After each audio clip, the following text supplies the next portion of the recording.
He stood alone near the corner table, back straight, hands folded behind him like he was still at parade rest. His jacket was simple, faded brown leather, frayed at the cuffs. A patch stitched across the left breast read, U.S. Navy. The other said, K. Harper. Sir, I'm going to have to ask you to leave, the young hostess repeated, voice clipped, gaze drifting to the sleek glass doors behind him. This is a private event. Kenneth Harper didn't move. His eyes stayed fixed on the framed photo resting on the memorial table behind her, black and white, sepia-toned, worn around the edges. It showed a younger man with tired eyes and a crooked grin. Harper's son, killed in Kandahar, 7 years ago to the day. The room behind them sparkled with linen and gold. The gala was for donors, polished shoes and polished teeth, toasting over champagne while the families of the fallen waited outside. He had not come to be honored. He came to stand by his son's name. But apparently, even that was too much. A man in a dark suit approached from the bar, whispering something into the hostess's ear. She nodded, pointed. 2 security guards began walking toward the old man, slow, apologetic steps like they hoped he'd just walk out on his own. But Harper stayed still, eyes glassy, locked on the photo. The folded flag in the shadow box. The dog tags resting against the worn grain of the wood. The first guard reached out. Sir, you don't have the proper credentials to be inside. This is for platinum-level contributors, not guests. For a moment, the room hushed.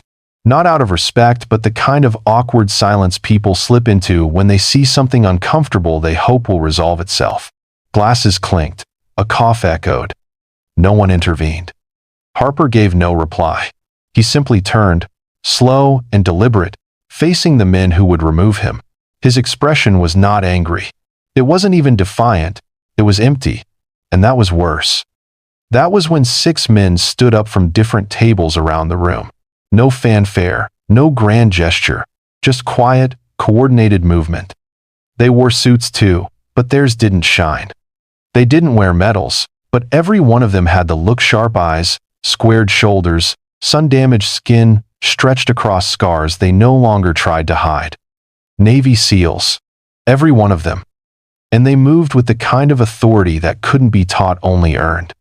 The first man reached Harper and gently put a hand on his shoulder. We've got this, Chief. And just like that, the guard stopped. The hostess froze. Even the man in the suit near the bar began backing away, jaw slightly open. Kenneth Harper had not come alone. He hadn't always been this old man in quiet shoes. Decades earlier, Harper had been a rescue diver on Navy ships, the kind who went overboard when everyone else was ordered to stay on deck. He had pulled men out of fires and floods and once carried a shattered Marine on his back for 2 miles through the jungle because the helicopter couldn't land. But his greatest pride and deepest wound was his son Daniel Harper, a SEAL like the ones now standing by him. When Daniel enlisted, Kenneth hadn't tried to stop him. He just handed him his old compass and said, "If you lose your way, come home, we'll find the rest together." Daniel never made it back. He was killed during an operation that went sideways, ambushed while rescuing a captured journalist. 6 men entered the compound. Only 2 came out. The Navy called it valor. Harper called it unfinished. Since then, every year on the anniversary, he visited the wall, then the base. Then, when the galas began, he stood outside, watching, waiting. 1 year, someone let him in. Another, he was turned away. But this time, he had stepped through the doors without permission. He needed no invitation to stand where his son's name was displayed. He had come for silence, not speeches. Now, in the quiet glow of the ballroom, the 6 SEALs stood between Harper and the security guards. They didn't speak. They didn't need to. Their eyes did the talking. Each man had served with Daniel. Some had bled beside him. One owed him his life. And to them, Harper wasn't just a grieving father, he was a fallen brother's anchor. The guards looked to the event coordinator, now panicking behind a podium. But the coordinator hesitated. He'd just realized something the others hadn't. The 6 men weren't just SEALs. They were guests of honor, medal recipients. 2 were still active duty. One had been on the cover of Time. If they walked out, the donors might ask why. And if they asked why, the money would dry up fast. Harper looked up at the man beside him, the one who'd spoken. The man gave a small nod. Stay. Harper said nothing. He simply turned back toward the photo, his hands once again folded behind him. And slowly, the others joined him. One by one, they stood beside him, forming a line in front of the memorial. No fanfare, just fidelity. Behind them, the gala faltered. A few guests excused themselves early. A couple of high-heeled donors looked on with confused disdain. But then something shifted. A woman near the bar stepped forward. She walked slowly, purposefully, until she reached the table, then bowed her head and placed a single white rose beneath the photo. Her brother had died in Fallujah. Then another came forward, a man with one prosthetic leg and a tie too tight around his neck. He reached into his jacket and placed his own medal at the base of the memorial. Then saluted. And then, silence.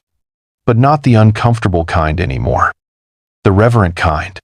The kind that says, we remember, we honor, we do not forget. Sometimes the bravest stand is the silent one. One SEAL would later write in a letter to Harper, "You didn't speak a word that night, but we all heard you." Another wrote, "In a room full of noise, you reminded us who it's really for. Not the donors, not the speeches, but the fallen, always the fallen." Harper never asked for thanks. He never returned for the next gala, but the story did. Whispers of that night traveled through military bases and reunion halls, through social media posts that simply read, "6 men stood. 1 man never had to speak." The event coordinator was quietly replaced a month later. A new tradition was established, an open invitation for Gold Star families to attend without restriction, without credentials. At the next year's gala, a new plaque stood at the entrance. It read, "For the fathers who still stand, for the sons who never came home, and for the silence that says more than any speech ever could." Some stories are told with fireworks, some with flags, but the ones we carry deepest are told in silence, in the stillness of a man who refuses to leave the memory of his son behind. Kenneth Harper never asked to be seen, but 6 Navy SEALs made sure he never had to stand alone again. If this story moved you, share it with someone who needs to be reminded that silent strength is never invisible. Tell us where you're watching from in the comments. Subscribe for more stories that honor the quiet heroes among us, the ones who don't need a microphone to make the world listen.